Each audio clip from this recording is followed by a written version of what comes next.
Hi guys!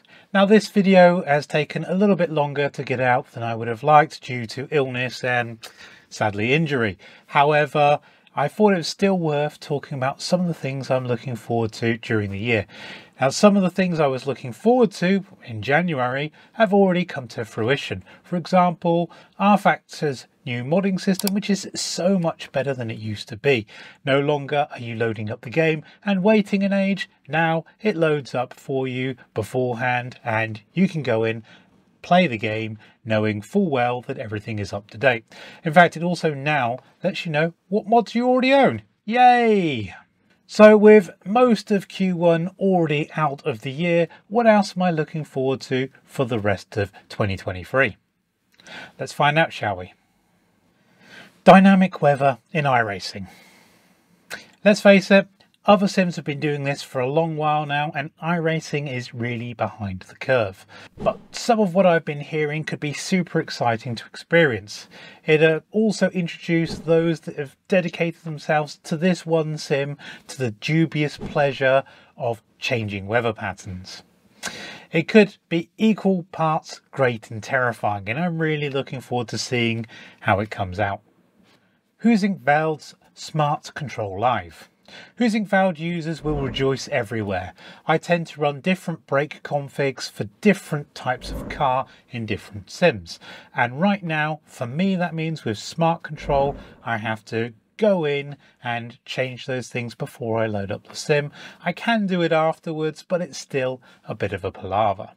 Now, Smart Control Live is supposed to allow us to flip between profiles via a button and essentially have live updates. Now that is great if you're switching between different sims, and it's also pretty useful if you have changing weather to give yourself a more progressive brake and throttle, for example, in wet weather.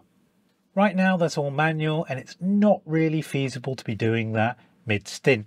However, you can still do it at the beginning of your sim loading up and it kind of works, but it's clunky. Simucube's replacement for TrueDrive. For the active brake, TrueDrive is getting replaced or at least rewritten. What this means for users is that we'll be able to finally get some software that detects the sim that we're running in and load the profile that we have designated as the default for that sim.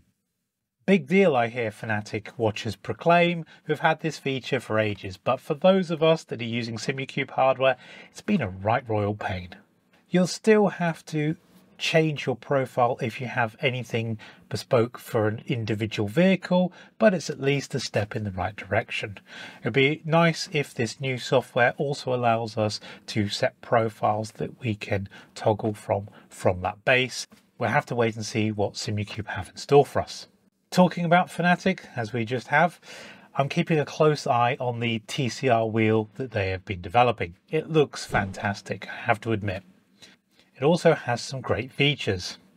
I'm certainly keen to try it out when it's generally available, even though my main rig no longer uses Fanatec hardware. Now, it's no secret that I am a Mclaren fan. I'm loving what I'm seeing so far being teased with the partnership with iRacing, and I can't wait to try out a selection of their new wheels. I only hope that they will all feature a multi-way directional joypad switch, whatever you want to call it, and allow us VR racers to take part in racing with a Mclaren rim. Got to try and keep everyone happy there. Another couple of collaborations I'll be looking forward to are the ones with Cube Controls, Mercedes and Honda. I'm a huge fan of Honda and have been ever since the 80s. I'm also quite looking forward to the Mercedes rim that has been teased back in the Sim Racing Expo of last year. It's certainly exciting to see more sim racing brands get acknowledged by our actual automotive counterparts, and can only hope to see more of this in the future. Hopefully catering for a wide range of sim racers and not just the ones that have big pockets. 2022 was a quiet year for me from a sim racing perspective. I did a few mods here and there, got my DIY projects on the go, but I'm hoping to do a lot more racing this year, and I will be trying to get that content onto the channel too. So I'm looking forward to seeing what you guys think of my racing in LFM through rFactor 2 and ACC, as well as iRacing, racing in the Clio Cup and the Formula Ford series. So there are a few bits and pieces that we're looking forward to as the year pans out, and I'm sure there will be a load of new stuff that we haven't even considered yet. I've been super happy with my Heusinkveld Ultimate Plus pedals, but I've also been kind of keen to have a look at what Fanatec have been producing, as well as Cube Control's new pedal set. So I might pick up some of those just to give them a try out and give you guys an idea of how they feel in comparison to the Ultimate pedals.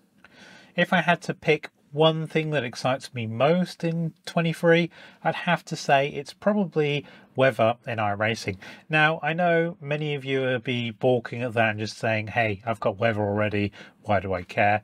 It's always nice to see these things coming into new sims and getting more people exposed to dynamic weather opportunities.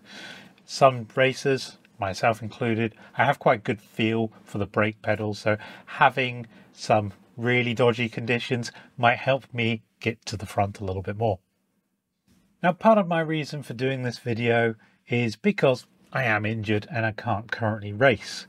That sucks quite a lot. Now, I have quite a lot of hardware videos queued up waiting for me to actually try out the hardware. I don't want to sell you guys short and just say this is a fantastic product without actually trying it myself. So hopefully I'll be able to get this off soon and be able to run through a load of Moser products with you shortly. Now, I hope you've enjoyed this video running through what I'm looking forward to most during 2023.